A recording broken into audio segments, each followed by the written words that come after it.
ሰላም ጤና ይስጥልኝ የኢትዮ ፎከስ ቤተሰቦች። የሀገሪቱን የፖለቲካ ትኩሳት ወደ አዲስ ምዕራፍ ያሸጋገረ ሌላኛው ሳምንት ላይ እንገኛለን። የፌዴሬሽን ምክር ቤት በቅርቡ ያስተላለፈውና ከፍተኛ ውዝግብ የቀሰቀሰው ውሳኔ በመላው ሀገሪቱ የመነጋገሪያ አጀንዳ ሆኗል። ይህ ውሳኔ በፌዴራል ስርዓትና በክልሎች መብት ላይ ምን አይነት አንደምታ ይኖረዋል?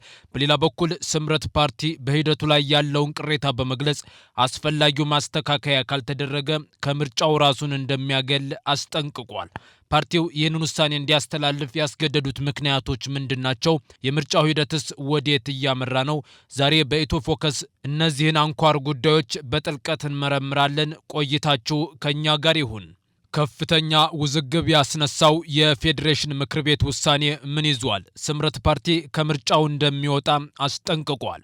የፌዴሬሽን ምክር ቤት 5 የምርጫ ክልሎች ከትግራይ ክልል ውጭ ሆነው ለብቻቸው በቀጥታ ለሕዝብ ተወካዮች ምክር ቤት ምርጫ እንዲደረግ ያስተላለፈውን ውሳኔ ስምረት ፓርቲ በጽኑ ተቃውሟል።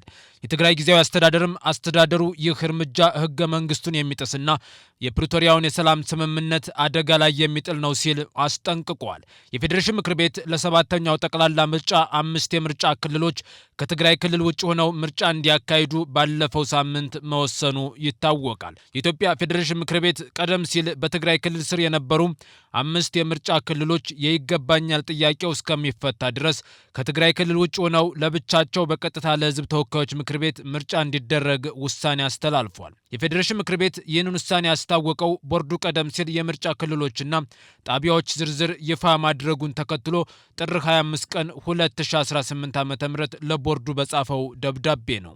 ምርጫ ቦርዱ በወቅቱ ከጦርነት በፊት የነበረውን የምርጫ ክልል አወቃቀር መሰረት በማድረግ በምዕራብ ትግራይ ዞን በሚገኘው የሁመራ የምርጫ ክልል ስር ባሉ የሰቲት ሁመራ፣ የካፍታ ሁመራና የወልቃይት ወረዳዎች ውስጥ ለሚገኙ የምርጫ ጣቢያዎች የመራጮች ምዝገባ ዝግጅት መጀመሩን ይፋ አድርጎ ነበር። በተመሳሳይ ሁኔታ ምርጫ ቦርድ ለአዲረመጽ የምርጫ ክልል ያዘጋጃቸው የምርጫ ጣቢያዎች በዚሁ ዞን ስር በሚገኙት በወልቃይትና በጠገዴ ወረዳዎች ውስጥ እንደሚገኙ በዝርዝሩ አስፍሮ ነበር። ይሁን እንጂ ብሔራዊ ምርጫ ቦርድ ባወጣው መግለጫ እንዳስታወቀው የፌዴሬሽን ምክር ቤት በትግራይና በአማራ ክልል መንግስት መካከል አከራካሪ በተባሉ 5 የምርጫ ክልሎች ላይ የተለየ ውሳኔ ማሳለፉን አስታውቋል። በዚህም መሰረት የይገባኛል ጥያቄው እስከሚፈታ የ5ቱ ምርጫ ክልሎች ማለትም የሁመራ፣ የአዲረመጽ፣ የኮረም፣ ኦፍላ፣ የጠለምትና የራያ አላማጣ ምርጫ ክልሎች ከትግራይ ክልላዊ መንግስት ውጭ ሆነው ለብቻቸው በቀጥታ ለሕዝብ ተወካዮች ምክር ቤት ምርጫ እንዲደረግ ምክር ቤቱ መወሰኑን ለቦርዱ አስታውቋል። ምርጫ ቦርድ እንደገለጸው የክልል ምክር ቤት ምርጫው በአካባቢዎቹ ላይ የተነሳው የይገባኛል ውዝግብ በሕገ መንግስት ውሳኔ ሲፈታ አመቺ ጊዜ ተመርጦ ወደፊት እንዲካሄድ መወሰኑን እንዲሁ ምክር ቤቱ አሳውቋል። የፌዴሬሽን ምክር ቤትን ውሳኔ በጽኑ ተቃውሞ መግለጫ ያወጣው የትግራይ ጊዜያዊ አስተዳደር በበኩሉ የፌዴሬሽን ምክር ቤት 5 የምርጫ ክልሎች ከትግራይ ክልል ውጭ ሆነው ለብቻቸው በቀጥታ ለሕዝብ ተወካዮች ምክር ቤት ምርጫ እንዲደረግ ያስተላለፈው ውሳኔ ሕገ መንግስቱን የሚጥስና የፕሪቶሪያውን የሰላም ስምምነት አደጋ ላይ የሚጥል ነው ሲል አስጠንቅቋል። የጊዜያዊ አስተዳደሩ ፕሬዝዳንት ጽህፈት ቤት ባወጣው መግለጫ የትግራይ ህዝብ ከሌሎች ጭቆና ከደረሰባቸው ህዝቦች ጋር በመሆን በመራራ ትግልና በከፍተኛ መስዋዕትነት የኢትዮጵያን ፌዴራላዊ ስርዓት ለመመስረት ግንባር ቀደም ሚና መጫወቱን አስታውሷል። ይህም ሁሉንም ዜጎች በእኩልነት የሚያገለግል ህገ መንግስታዊ ስርዓትና አዲስ ፌዴራላዊ ዲሞክራሲያዊ ስርዓት እንዲፈጠር ማድረጉን ገልጿል። ይሁን እንጂ ህገ መንግስቱ ላይ ያለው በተደጋጋሚ ጥሰቶች እየተፈጸመ መሆኑን የጠቀሰው አስተዳደሩ በህዝባችን ላይ ከተፈጸሙት ሊገለጽ የማይችሉ ግፎችና የዘር ማጥፋት ድርጊቶች ባሻገር አሁን ደግሞ ህገ መንግስቱንም ሆነ የፕሪቶሪያውን ስምምነት በግልጽ የሚጻረር አዲስ ውሳኔ ተላልፏል ብሏል። በጠቅላይ ሚኒስትሩ የምስራቅ አፍሪካ ጉዳዮች አማካሪ በአቶ ጌታቸው ረዳ የሚመራው ዲሞክራሲያዊ ስምረት ትግራይ ፓርቲ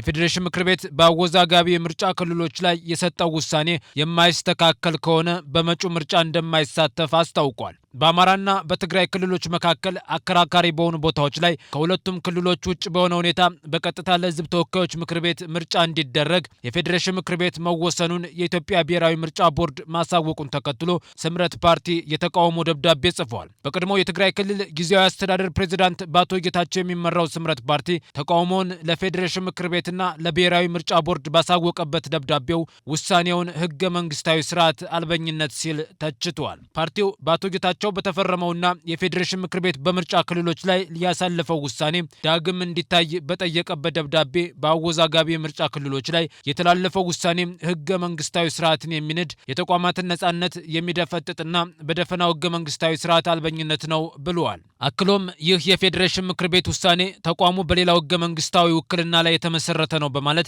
የፌዴራል ስርዓቱ በጠራራ ፀሐይ እየተገዘገዘ መሆኑን ያሳያል ብለዋል። የወሰን ክርክር በህጋዊ መንገድ መፍትሄ ሳያገኝ ምርጫ በፌዴራል መንግስት ይፈጸም በማለት የክልል አስተዳደርን በጉልበት የመንጠቅ ሙከራ ነው በማለት ቦርዱ ተጠሪነቱ ለተወካዮች ምክር ቤት ሆኖ ሳለ የፌዴሬሽን ምክር ቤት በፖለቲካ ፍላጎት ተገፋፍቶ በቦርዱ ስራ ጣልቃ መግባት ነው ሲል ወቅሷል። ስምረት ፓርቲ ይህ የፌዴሬሽን ምክር ቤት ውሳኔ ምርጫ ቦርዱን የፖለቲካ መጠቀሚያ የሚደረግ ከመሆኑም በላይ የምርጫውን ታማኒነት አጠያቂ ያደርገዋል በማለት ስጋቱን ገልጿል። በተጨማሪም የፌዴሬሽን ምክር ቤት ውሳኔና የምርጫ ቦርድ ድርጊት ስልጣንን ያላግባብ መጠቀም ነው በማለት ውሳኔው በህግ ፊት ተቀባይነት የሌለውና የማይጸና ነው ብለዋል። የፌዴሬሽን ምክር ቤትና ብሔራዊ ምርጫ ቦርድ በውሳኔ ላይ ማስተካከያ የማያደርጉ ከሆነም ዲሞክራሲያዊ ስምረት ትግራይ ፓርቲ በምርጫና በሌሎች መሰል ህገወጥ ድርጊቶች ላይ እንደማይሳተፍ በደብዳቤው አሳውቋል። የትግራይ ጊዜያዊ አስተዳደር በበኩሉ ባወጣው መግለጫ በምርጫ ቦርድ የተጠቀሱት 5 ወረዳዎች የትግራይ ታሪካዊና ህገ መንግስታዊ ግዛቶች ናቸው በማለት ለድርድር የሚቀርቡ እንዳልሆኑ በመግለጽ ተቃውሞውን አሰምቷል። የምርጫ ቦርድ መግለጫ የፕሪቶሪያውን ስምምነት የሚጻረርና በወረራ ለተያዙት ቦታዎች ህጋዊ ሽፋን የሚሰጥ ነው በማለት የተፈናቀሉ ሰዎች በስቃይ ላይ እያሉ ምርጫ ለማካሄድ መሞከር ህገ መንግስታዊ ስርዓትን የሚቃረን ነው ብሏል። በብሔራዊ ምርጫ ቦርድ የወጣው መግለጫን ጸረ ህገ መንግስት፣ ጸረ ፕሪቶሪያ ስምምነት ነው በማለት ግጭትን የሚቀሰቅስ መሆኑን በመግለጽ እንደሚቃወመው አስተዳደሩ አሳውቋል። ብሔራዊ ምርጫ ቦርድ በፌዴሬሽን ምክር ቤት ውሳኔ መሰረት በአማራና ትግራይ ክልሎች መካከል አከራካሪ ሆነው የቆዩ 5 የምርጫ ክልሎች ጉዳይ እስኪፈታ ለብቻቸው ምርጫ እንዲደረግ መወሰኑን አስታውቋል። እነዚህ በትግራይና በአማራ ክልል ይገባኛል ጥያቄ የተነሳባቸውና ከሁለቱም ክልሎች ውጭ ሆነው በራሳቸው ምርጫ እንዲደረግባቸው የተወሰኑት የሁመራ፣ የአዲረመጽ፣ የኮረም ወፍላ፣ የጠለምትና የራያ አላማጣ ምርጫ ክልሎች ናቸው። በእነዚህ 5 የምርጫ ክልሎች የሚገኙ መራጮች ድምጻቸውን የሚሰጡት ለህዝብ ተወካዮች ምክር ቤት እጩዎች ሲሆን የክልሉ ምክር ቤት ምርጫው በአካባቢዎቹ ላይ የተነሳው የይገባኛል ውዝግብ በህገ መንግስት ውሳኔ ከተፈታ በኋላ እንደሚካሄድ የፌዴሬሽን ምክር ቤት ማሳወቁን ተከትሎ ነው ስምረት ፓርቲ የተቃውሞ ደብዳቤ ጻፈው።